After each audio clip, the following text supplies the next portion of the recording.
Mary from one of the Bible's apocryphal books.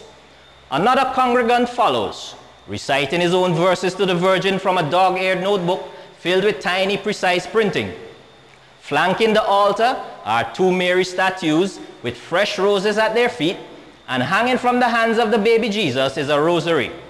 The altar cover presents the church's most stunning image. Mary again, this time totally surrounded by a multicolored halo in the traditional iconography of the Our Lady of Guadalupe, and the church is Methodist.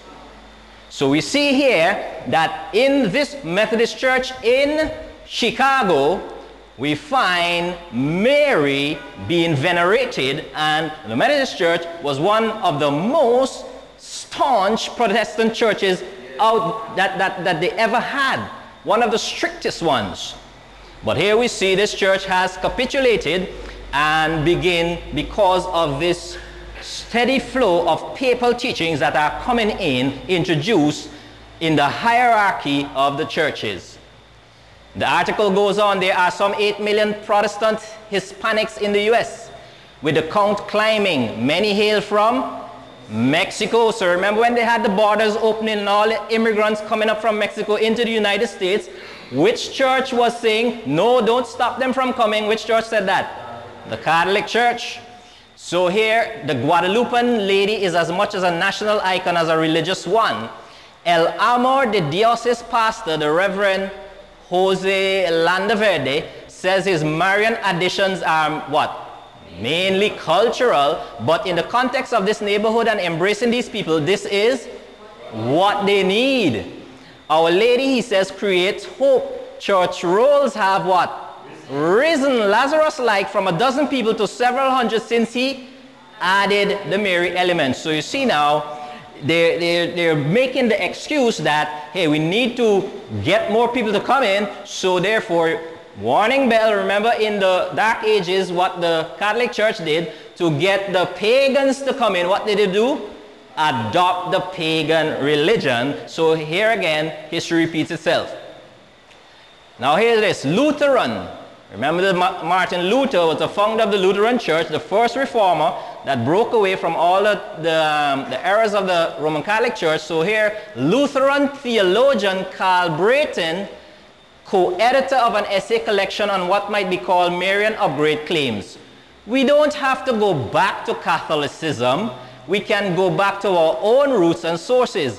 It could be done without shocking the congregation. I can't predict how exactly it will happen. Some of it will be good and some of it may be bad, but I think it's going to happen. So here the Lutheran theologian says at least he is going to make sure that his congregation is going to not call themselves Catholic, but surely these Catholic teachings will be indoctrinated, and it's going to be done without shocking the congregation.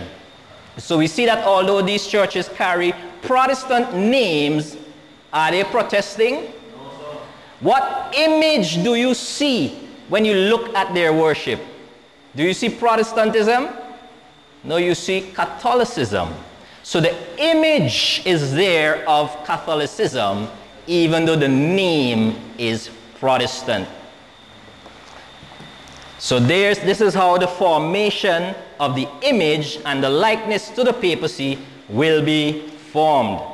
But brethren, do not forget that there is another side of the papacy, another characteristic of the papacy that many have forgotten. And remember, Cardinal Robert Bellarmine admitted that heretics were often burned by the church. The papacy's characteristic of legislating religion and then using the state to punish those who did not comply, a lot of people do not remember that characteristic. But if we are forming an image to the beast, make sure that characteristic is going to come into that image. Remember Nebuchadnezzar's dream, in his dream where he saw the metal statue with the head of gold and the breasts and arms of silver and the belly and thighs of brass and the legs of iron. And we saw that as much as the head was Babylon, you are identified by your head. So the entire statue represented the Babylonian religion coming all the way down to our times. And so in Daniel chapter 3, Nebuchadnezzar clued into this, and he set up a statue entirely of gold. Prophetically, this is Babylon from his time down to our time. And then the Bible says, Nebuchadnezzar the king made an image of gold whose height was 60 cubits and breadth thereof 6 cubits, approximately 90 feet high by 9 feet wide. He set it up in the plain of Dura in the province of Babylon. Then Nebuchadnezzar the king sent to gather who? The princes, the governors, the captains, the judges, the treasurers, the counselors, the sheriffs, and all the rulers of the provinces to come to the dedication of the image. So Daniel chapter 3, brethren, is an end-time prophecy that is directly related to Revelation chapter 13. Nebuchadnezzar was the superpower in his days, and in Revelation chapter 13 we see a superpower in our days. And then the Chaldeans were the Babylonian priests of the Babylonian religion who were counseling Nebuchadnezzar about what his God was like and what he should do. And today we have the same Chaldeans, false prophets, or the apostate Protestant churches who are influencing the rulers of Protestant America. That is why President Bush could call the papacy Holy Father. And then we see this image set up in Babylon in the days of Nebuchadnezzar, an image that was the Babylonian religion presented to the masses. And in the last day we have this false gospel that is presented to the world. And then look at the people that were gathered: the princes, the governors, the captains, the judges, the treasurers, the counselors, the sheriffs, and the rulers. These are the influential people of the world.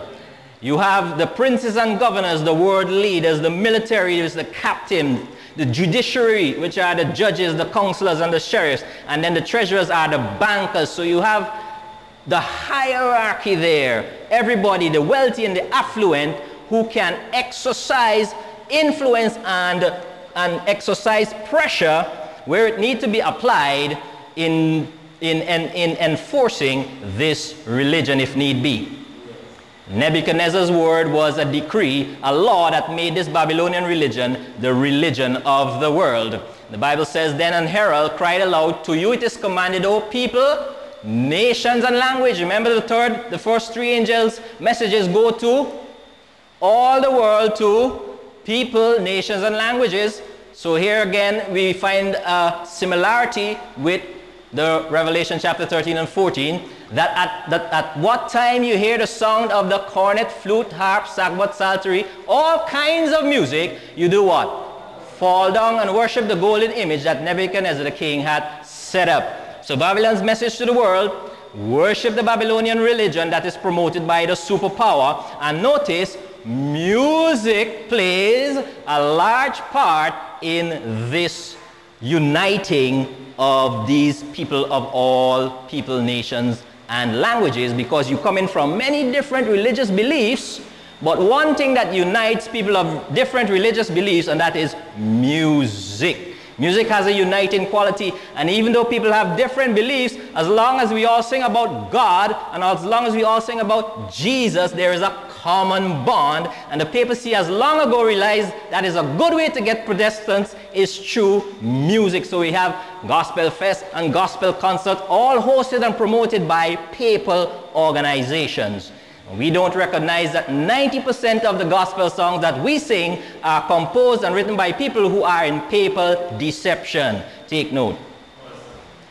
Daniel chapter 3 went on, "There are certain Jews," the report came back to Nebuchadnezzar, "there are certain Jews whom thou hast set over the affairs of the province of Babylon, who are Shadrach, Meshach, and Abednego. These men, O king, have not regarded thee, they have not served thy gods, nor worship the golden image which thou hast set up." So we see within all of this scenario, there is God's people who keep his commandments and have the testimony of Jesus, and they refuse to obey.